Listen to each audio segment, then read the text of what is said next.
مونديالات سابقة وإلى بالتأكيد أجيال لا يمكن نسيانها.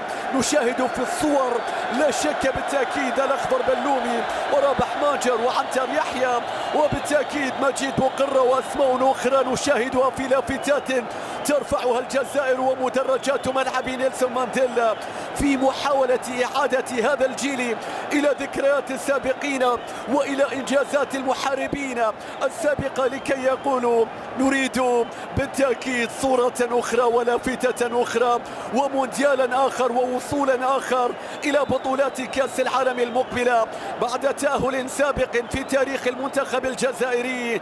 لم يعودوا قادرين على الغياب أكثر بعد الغياب عن النسخة الماضية من بطولة كأس العالم. صافرة حكم المباراة باملاك تيسيميا ضربة البداية في شوط المباراسي كرة غينية عرضية المتابعة التصويب لكن الكرة بتتحول والكرة بتتخلص. 3 دقائق مشاهدين متابعين مرت من زمن شوط المباراة الأول. أريد أن أتحدث مبكرا عن أمر مهم أخرى والفرصة تأتي والتصويب الله الله.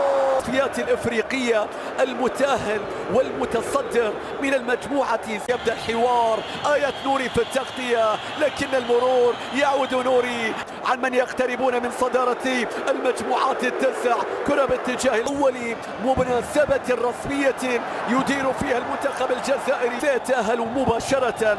هناك 9 مجموعات نظام التصفيات في قارة إفريقيا كل مجموعة تضم 6 منتخبات. شوف هذه الكرة والهفوة لكن بعد ذلك ماندري اتجاه عطال عدى عطال تقدم لكن الكرة فيها كان باتجاه قراسي الذي يتقدم فيها يحاول منطقة الجزاء مهم جدا. العرضيات أيضا لكن الكرة المقطوعة والغيني اللي بدوره يحاول فيها في الجهة اليمنى لكن الكرة بطول إلى ليون والكرة بترجع والكرة بتصل. بعض الثقة يبحثون عن الكرات العرضية الرأسية لكن هي تأتي الكرة تصل التصويب الله الله الله الله. الكرة يتغير اتجاهها والكرة بتتحول بعد ذلك إلى خارج الملعب. كانت عن طريق اللاعبين. شوف هنا الصناعة بالغيني بعد مرور 20 دقيقة الكرة العالية والعرضية الرأسية الذي يبحث عن هدف وكرة في 18 عرضية غينية رأسية. لاعبين الذين وصلوا سابقا إلى المونديال والكرة التي تتحول مرة أخرى من عرضية الله الله لكن لا وجود للرأسية. ياسين التصويب إلى خارج الملعب. كرة كانت عالية عطال كنترول على طريقة محرز. شوف الكرة شوف السيطرة شوف العرضية بعد ذلك هجومهم. نشاهد ونتابع الكرة العرضية الرأسية تبعدت الكرة وصلت إلى يوسف عطال والعرضية لكن هذه النية للمنتخب الجزائري. مرور نصف ساعة كيف سيكون الحل؟ العرضيات كلها تسمى يا بالرحمة. على ماذا تتفقون ما بين بالرحمة وابراهيمي؟ كرة تنفيذ الضربة الركنية لمصلحة المنتخب الغيني. يرسل له كرة عرضية عالية الله الله. الكرة لو تصرف البينية لماذا بالرحمة لماذا؟ اترك سعيد. كان يمكن لجماهيرك الآن أن تكون سعيدة. شوف اللقطة شوف الوان تو أساسا هو اللي استلمها هو اللي سوى التشيك اوت هو اللي من الآخر والكرة ثابتة تأتي والعرضية تأتي وماندريا يأتي إماس ماجر والأسماء الأخرى ولكن الكرة بترجع في الجهة اليسرى. خطيرة غينية وتصويبة كان يكون منتخب غينيا أيضا ممرا له هذا الممر هذه التصويبة يبقى تصويبة كانت ضعيفة من جانب سعيد بالرحمة. شوف هذا الاستلام وهنا التصويبة لكن كانت الله الله لكن الكرة والمدافع الكرة الخلفية عودة إلى الخلف لخلق المساحات.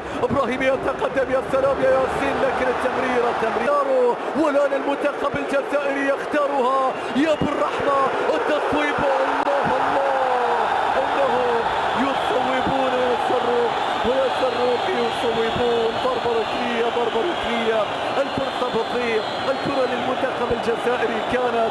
شوف اللقطة شوف أمين يا آخر دقيقة يتقدم بنزية بكرة عرضية رأسية. المباراة الأول لهذا اللقاء يا فلاديمير لا تعود إلى الشوط الثاني. هنا في المجموعة السابعة الصافرة تأتي من حكم المباراة. تحيات مارا اللي بدورة بيرسل له كرة، يبحث عن التمريرة خطيرة والتصويب. الله، هدف غيني أول يأتي بعد 4 دقائق فقط في شوط المباراة الثاني، بعكس كل التوقعات هنا في ملعب نيلسون مانديلا. كانت عن طريق اللاعب مورولاي سيلا الذي بدأ الكرة والذي أكملها وسجل هدفا أولا. انظر إلى جماهير المنتخب الغيني السعيدة بتسجيل منتخب هذا الهدف، هذه الهفوة. شوف التصويبة، اصطدمت في المدافع، شوف المتابعة، شوف الكرة التي تأتي في شباك ماندريا تعقد بريرة. وهنا التعديل، وهنا بالرحمة. الله الله الله الله، ستكملها بنفسك. كرة بالرحمة يجب أن تكتمل. الجزائر يعودون سريعا والمحاربون يتنفسون الصعداء. سجلوا التعادل، سجلوا التعادل. كرة بالرحمة لازم تكمل، ما لازم تضيع. الله على الاستلام، على الإنهاء، على الهروب. الكرة تنتظم، ستسجلها بنفسك في مرمى، لكنها تعود، ما زالت خطيرة. وصلت بعد ذلك. حذاري من جراسيوس متابعينا في حضور بنزيما الذي تواجد في التمرين، في حضور بغداد بونجاح الآن. ونشاهد سعيد بالرحمة. عمورة سيشارك، وسيشارك أيضا الليلة دياكيتي، إبراهيم دياكيتي. هتأخذ ممتاز نوري. عادت الكرة من جديد في الجهة اليسرى، التمريرات العالية، الاستلام.